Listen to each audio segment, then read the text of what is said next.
तो आज की सक्सेस स्टोरी का नाम है मैनिफेस्टेशन में डीप इमोशन क्रिएट करना है तो मेरी स्टोरी सुनो। Hello ma'am, I am Aruni. Hi Aruni, hope you are doing well. Yes dear, thank you so much for asking. मैंने सैड सॉन्ग्स सुन सुन के अपने आप को डिप्रेशन में डाल दिया था जब मेरा ब्रेकअप हुआ था लास्ट सेमेस्टर को, और 1 मंथ बिफोर मेरा ब्रेकअप हुआ था। ओके, मैंने अपना माइंड डाइवर्ट करने के लिए सैड सॉन्ग्स बहुत सुने। बीएफ ऑलरेडी माइंड डाइवर्ट कर चुका था किसी और के साथ। चीटेड फील होने पर मैं क्या करती? एग्जाम मैंने दी जैसे तैसे, पर मुझे डाउट था कि मैं शायद फेल ना हो जाऊं, बट डोंट वरी, मैं पास हो गई। कॉन्ग्रेचुलेशन। मेरे सैड सॉन्ग्स और मेरे फ्रेंड्स, जब उन्हें पता चला कि मेरा ब्रेकअप हो चुका है, उन्होंने मुझे यही पूछ पूछ के मूव ऑन नहीं होने दिया।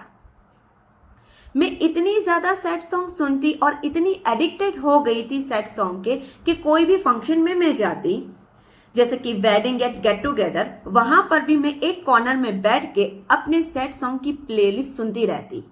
मतलब आप बहुत आइसोलेटेड हो गए थे। फिर वेकेशन आया, मेरे कजिन्स मेरे घर आए और उनमें से 2 कजिन मेरे बहुत फेवरेट है। उन्होंने भी मेरे बिहेवियर को नोटिस किया और बोला कि बहुत अलग सा है।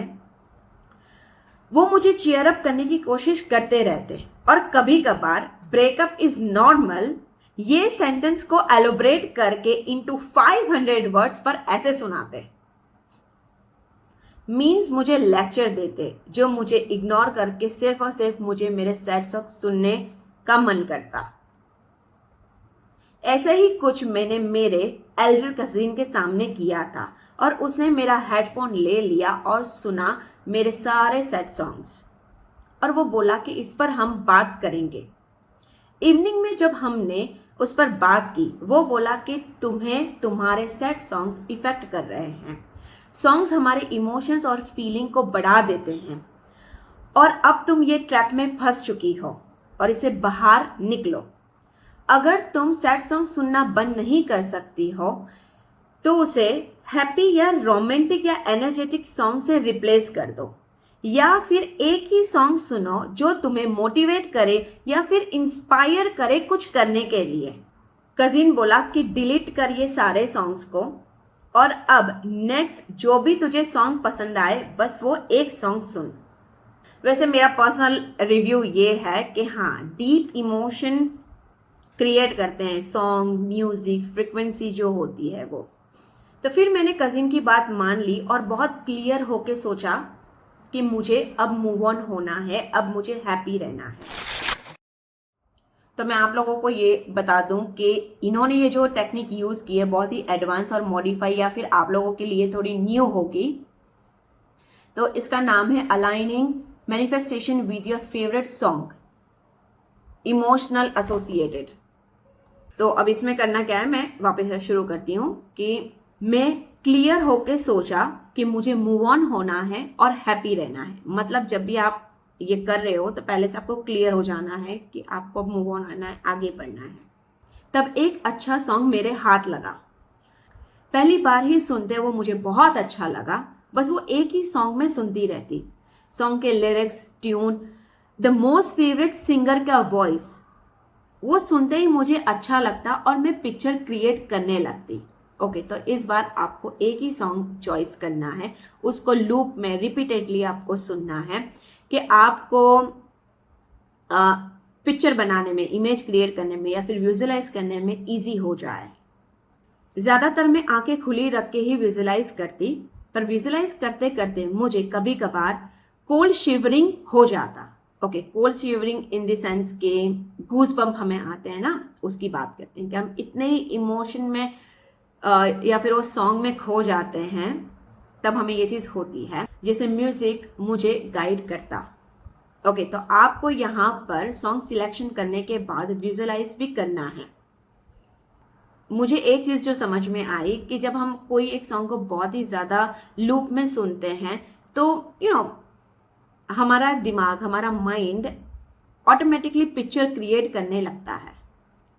कभी मैं हेडफोन लेके डांस भी करने लगती, अच्छा लगता, हल्के हल्के मूव्स, हल्का महसूस होता। अच्छा, तो यहाँ पर आप ये एक और स्टेप भी ले सकते हो कि आपको अगर बैठे बैठे नहीं सुनना है, लेटे लेटे नहीं सुनना है, आपके अंदर एनर्जी बहुत ज़्यादा फ्लो हो रही होती है, क्योंकि कोई सॉन्ग ऐसे होते हैं, तो आप खड़े होके हल्के से मूव लेके डांस कर सकते हो कि आपकी एनर्जी भी फ्लो हो, रिलीज हो।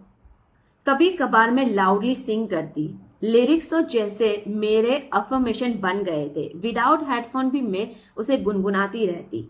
ठीक है, तो आप उसे लाउड भी गा सकते हो। और आई नो ऐसे बहुत ज़्यादा सॉन्ग है जो हमारी डिज़ायर के रिलेटेड उसमें लिरिक्स होते हैं, तो वो एक अफर्मेशन की तरह काम करते हैं और आप उसे ऐसे भी नॉर्मल गुनगुना सकते हो। नॉर्मल ऐसे जरूरी नहीं है कि आपको हर बार, क्योंकि ऑब्वियसली हमारे मुंह पर चढ़ गया है, हमारे दिमाग में फिट हो गया है, तो हम उसे गुनगुना सकते हैं।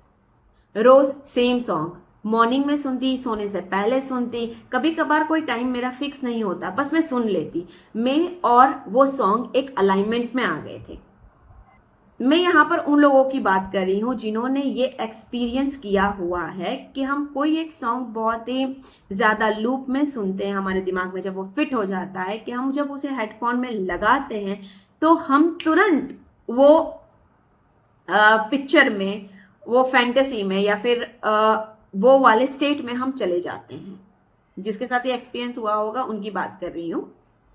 फिर मुझे कोई और न्यू सॉन्ग पसंद आता तो मैं वो ओल्ड सॉन्ग को छोड़ के न्यू सॉन्ग सुनने लगती, डिटैच भी हो जाती थी इजीली।